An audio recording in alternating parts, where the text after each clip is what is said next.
যদি না মানো পীর,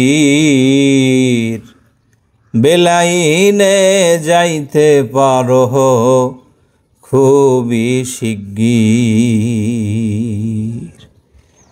আসলে বাবা, এ খুব গভীরের কথা। পীর যদি না মানা হয় তাহলে ভালো পথে চলা খুব কঠিন, জান্নাতে যাওয়াও কঠিন। এটাই বাস্তবতা। কেন, কিভাবে?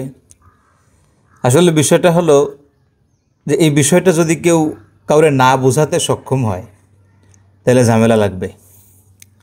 আবার যদি ডাইরেক্ট বলা হয় যে পীর না মানলে সামনে চলা কঠিন, অনেকে হয়তো মুখ থেকে উল্টোপাল্টা কিছু বেরও করতে পারে।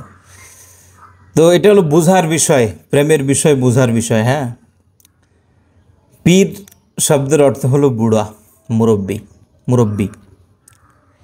এখন মুরব্বীদের কাজ কি? মুরব্বীদের কাজ হলো পরামর্শ দেওয়া। এই পৃথিবীতে আপনি কি মনে করেন যে আপনি পরামর্শ ছাড়া চলতে পারবেন? পরামর্শ ছাড়া কখনো কোনো মানুষ চলতে পারে না।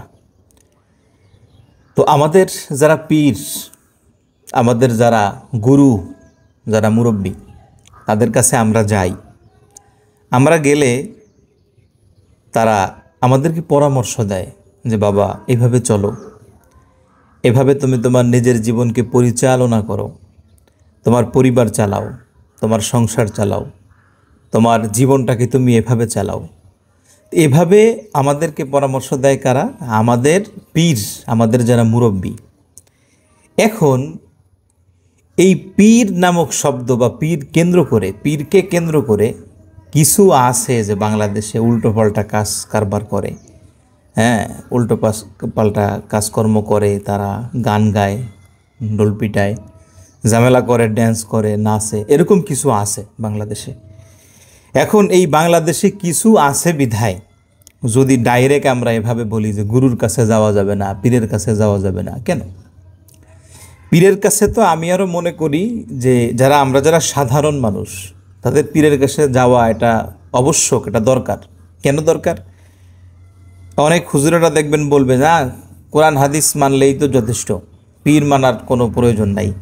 তাদের কাছে আমার আবার পাল্টা প্রশ্ন যে কোরআন হাদিসের ভিতরে আসলে যা যা আছে এটা মানলেই যথেষ্ট। এটা আমিও প্রথম বিশ্বাস করলাম, বিশ্বাস করি। কারণ হুজুরেরা বলে শুনছি যে নবীজি বলছেন দুইটা জিনিস রেখে গেছেন আমাদের জন্য, কোরআন এবং নবীজির হাদিস, এই দুইটা মানলে যথেষ্ট। কিন্তু আমার কথা হলো যে কোরআন হাদিস বোঝে কয়জনে? সাধারণ মানুষ যারা আমরা আছি, সাধারণ মানুষের ভিতরে কোরআন হাদিস কয়জনে বুঝে? এজন্য আমরা যদি একজন আল্লাহ ভীরু, আল্লাহ রব্বুল আলমিনের পছন্দের বান্দা, বা যিনি দ্বীনের জ্ঞান আছে যার ভিতরে, হ্যাঁ, এরকম একজন গুরু, এরকম একজন পীর, এরকম একজন বুড়াকে যদি আমরা মানি, আর তাদের কাছে যদি আমরা যাই, আর তারা যদি আমাদের সঠিক পথটি দেখিয়ে দেয়, সঠিক পথ তো তার মন গড়া দিলে হবে না, কোরআন এবং হাদিস থেকে যদি সঠিক পথ আমাদেরকে দেখায় দেয়, তাহলে সমস্যা কোথায়? তাহলে সমস্যা নাই। বরং সাধারণ মানুষ যারা, তারা যদি এরকম একজন মুরব্বীদের কাছে না যায়, এরকম একজন পীর সাহেবের কাছে না যায়, তাহলে তার পথ ভ্রষ্ট হওয়ার সম্ভাবনা এটা 95%। 95%। কারণ সে তো কোনো কিছু জানে না। একা একা সে কী করতে পারবে? একা একা কিছুই করতে পারবে না। এজন্য গুরু মানো, এজন্য পীর মানো, এজন্য বাবা মানো, পীর মানো, গুরু মানো। গুরু